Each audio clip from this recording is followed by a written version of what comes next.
Today we're going to talk about calculating percents, and we're going to get to use algebra now that we know how to solve one-step equations. So first, let's review. What does the word percent mean? Well, if we break it down, per means out of, and then if you think about cent, how many cents are in a dollar or how many centimeters are in a meter, it would be 100. So percent literally means out of 100. And so just to review, if we had 23%, let's change it to a fraction and a decimal. So 23%, 23 out of 100. That's what percent means, out of 100. So then if we take that and convert it to a decimal, well, that's 23 hundredths. So we would have 0.23. Okay, so how can we set up equivalent ratios to help solve percentage calculations? So we're going to set up two fractions that are equal to each other. So if we're talking about a percent, we know automatically it's going to have to be out of 100. So I'm going to set up my two fractions here with the equal sign. And the right side of the equation is going to be the percent side. So we know that the percent has to be out of 100, so that's in the denominator. And then whatever is in the numerator depends on what percent we're going to be given.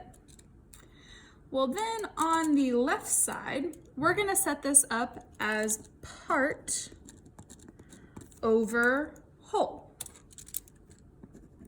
Part over whole.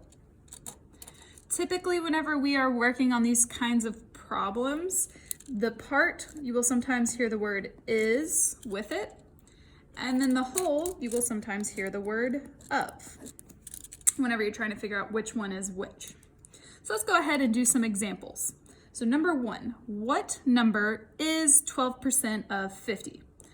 Well, the first thing I have that is super obvious is the percent. So I'm going to go ahead and set up the percent side. Well, 12%, 12 out of 100. Okay, so that's on the right side, have that equal sign there. Now let's figure out that fraction, that equivalent ratio on the left. Okay, so what number is 12% of 50? Well, the part that I do know is the whole, because right here I have of 50. So in the denominator here, it's going to be out of 50. Well, it's asking for the number that is the part. And so we don't know that. So we can use any variable to represent it. So I'm just going to use x for this case. Now here is the fun part where now we get to use algebra. And so this is called cross multiplication. The reason why is because we are going to multiply across that equal sign. So I'm going to do 100 times x, and so that would be written as 100x. And then equals, now I'm going to do 50 times 12. So we have 50 times 12. Well, let's do a little multiplication over here. 12 times 50, well, I'm going to have a whole row of zeros. 5 times 2, 10, carry the 1. 5 times 1, 6. So we have 100x equals 600. Now this is what you know how to do. We are solving a one-step equation. So we're trying to isolate the variable, in this case, x. So what is the inverse operation of multiplication? Division. So now we're going to divide both sides by 100. So we can see that 100 divided by 100 is 1. So we are left with a single x. And then 600 divided by 100, well, we can just use the trick by being able to cross out those zeros. And you could probably easily do that one in your head. So x equals 6. So 6 is 12% of 50. So that would be that final answer. Number two, let's set up those equivalent ratios. So 25 is what percent of 30? So I don't know what percent we have. So that right there tells us the unknown. But I know it has to be out of 100. So in this case, for the unknown, I'm going to use a different letter, and so we can just use y. Okay, well now let's figure out the other parts we are given. So we have 25 is, so that represents the part, so that's going to go in the numerator on the left side. So 25 is the part, and then we have of 30, which is the whole. And so we have 25 over 30. Okay, well now let's do the same thing. We're going to cross multiply. So whenever we do this, we have 25 times 100, and then equals 30 times y, which is 30y. Okay, well 25 times 100 would be 2,500, which is equal to 30y. Now we are trying to isolate y by itself. So we are going to do the inverse operation of multiplication, which is division. So we're going to divide both sides by 30. Well, I can see over here on the right, the 30s would simplify to 1, so we've left with a single y. So now we need to do 2,500 divided by 30. Well, I can use a trick since they both end in a 0. I can cross out those. So now I'm working with a smaller number. So we're going to take 250 divided by 3. Okay, well, 3 goes into 25 8 times. 3 times 8, 24. Subtract remainder. We'd have 1. Carry down the 0. How many times does 3 go into 10? 3 times. So 3 times 3, 9. Subtract remainder 1. Still not finished, so I have to add a decimal point, then a 0, drop it down. Well, 3 goes into 10 3 times again. 3 times 3 is 9, remainder 1. Well, if you notice, it's constantly repeating. So we are going to represent that with that line over the top. So now we have y equals 83.3 repeating. Okay, well notice that the question is what percent. So in the final answer, we need to have our percent sign. So that is going to be 83.3 repeating percent. Okay, so you could have a repeating decimal in your percent, and that's totally fine. Okay, number 3, 32 is 63% of what number? Well, it's always super easy to pick out that percent first, so let's set up that side. So we'd have 63 over 100 on the right. And then over here, it says 32 is. So that is the part. So that goes in our numerator. And then it says of what number? So that is the unknown. So in the denominator, we're just going to use some variable, and so I'll use w this time. Well, now we're going to get to do the same thing. Let's cross multiply. So we have 32 times 100 is equal to, now we have 63 times w, which is 63w in standard form. 32 times 100, 3,200 equals 63w. Now we need to isolate w, so the inverse operation of multiplication is division. So we're going to divide both sides by 63. Whatever we do to one side, we have to do to the other. So we can see those 63's cancel to 1, so now we need to do some long division.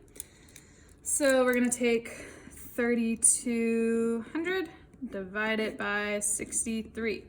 Notice that in this problem it says round to the nearest tenths place.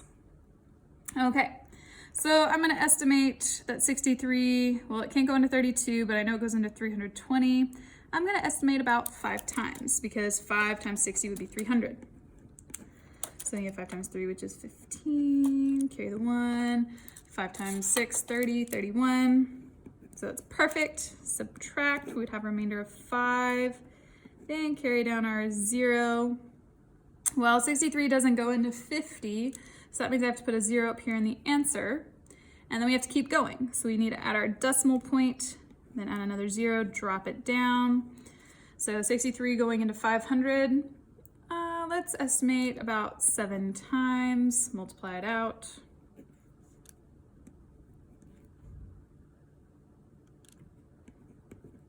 And then subtract that remainder. So you would get 59.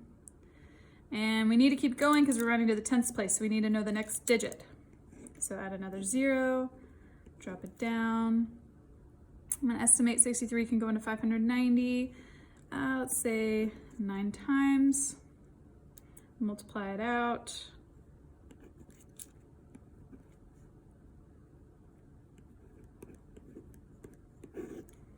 Okay, then I'd have a remainder of 23. Okay. So now I can figure out what my final answer is supposed to be. Rounding to the nearest tenth, so here's the 10th place. We're gonna look to the right. I see that it's gonna have to round up. So our final answer would be 50.8. So 32 is 63% of 50.8. All right, last one. You're at the BX and see that your favorite video game has a clearance tag on it. It's missing part of the tag, so you only see that it is 43% off and that you will save $25.80. What was the original price of the game and how much will you pay at the register?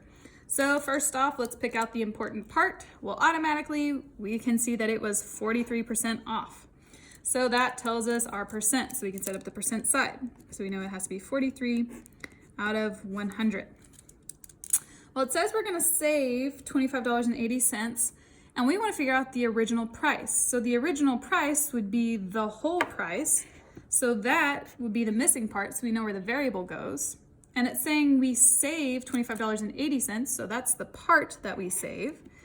So that's gonna go in our numerator. So it set it equal to, we'd have $25.80 here in the numerator.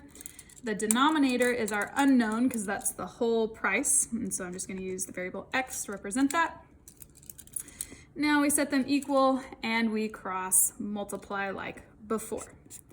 Okay, so we would have 25.80 times 100, then is equal to 43 times x, which would be 43x. Okay, we can use that trick of moving that decimal point 2 to the right because we're multiplying it by 100. So we'd have 2,580 is equal to 43x. We now need to isolate x, so we're going to divide both sides by 43. And then now we just need to divide, so let's do some long division. So 2,580 dividing by 43.